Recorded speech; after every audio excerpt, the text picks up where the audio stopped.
आज यो रोल्पा जिल्लाको रेउगा नजिकै रहेको चुनारे भिरनिर चाहिँ आइपुगिसकेको छु। धेरै भिडियोहरूमा चाहिँ देखिन्थ्यो चुनारे भिर भनेर। आज यो चुनारे भिर हेर्नको लागि घुम्नको लागि आयो। दिवस एकदमै रमाइलो रहेछ, राम्रो ठाउँ रहेछ, एकदमै खुसी लाग्यो। यो ठाउँ घुम्ने अवसर पनि मिलेको छ। कोही कसै घुम्न आउनु भएको छैन भने घुम्न आउनु होला। यहाँ सिरिरी हावा, कस्तो हावा चलिराखेको छ, एकदम रमाइलो छ।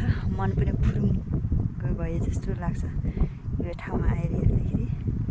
आज मलाई पनि यो रोल्पाको चुनारे भिर घुम्ने अवसर मिलेको छ। त्यसैले म घुम्दैछु। एकदमै रमाइलो छ, राम्रो ठाउँ छ, सुन्दर वातावरणमा अवस्थित छ यो चुनारे भिर। पारी माडिसकेर देखिरहेको छ यहाँबाट। एकदम रमाइलो छ है साथीहरू, ल घुम्न आउनु होला।